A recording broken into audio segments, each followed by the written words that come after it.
Some places hide secrets, some whispers never fade. Check out the spooky story of Jiddah's haunted apartment.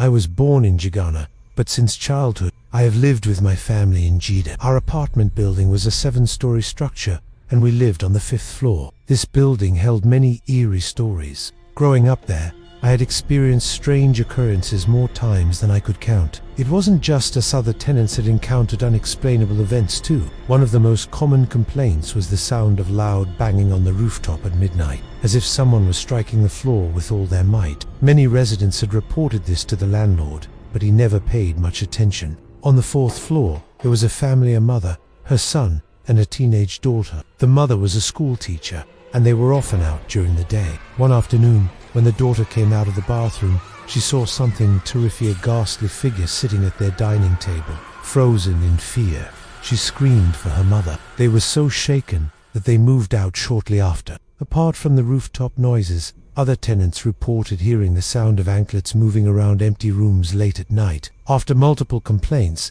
the landlord called a spiritual leader to cleanse the building, but it didn't seem to help. One night, after dinner, everyone had gone to bed. Since my father didn't stay with us, I always slept with my mother. I must have been around 9 or 10 years old at the time. My elder brother had his own room next door. That night, while I was deep in sleep, something inexplicable happened. Without any reason, my mother suddenly sat up in bed, grabbed the keys to our apartment door, and started walking toward the entrance. Just as she was about to unlock it, she suddenly stopped and whispered, "Why am I here? Who brought me here?" She looked down and saw the keys in her hands. Terrified, she ran back to the bedroom, locking the door behind her. She was too scared to wake anyone at that hour. Later, she told me everything. To this day, she believes that had she stepped outside that night, something terrible would have happened.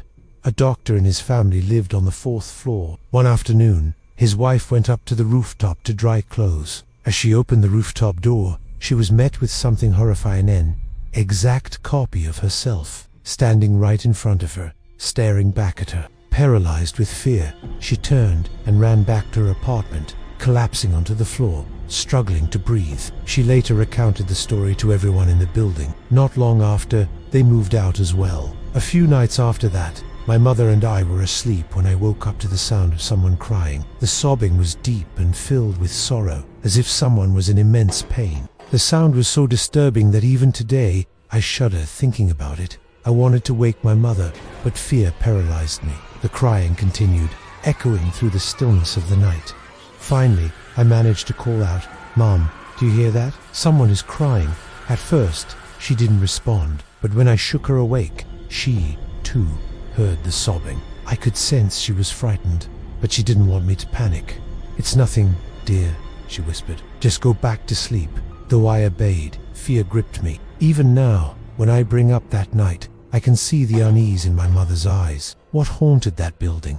Why did so many families flee? Was it a restless spirit trapped in the walls, seeking something it lost? Or was there something even darker lurking in the shadows? One thing is certain, I will never forget those nights in Jiddah, where the silence was filled with whispers, footsteps, and cries from the unknown.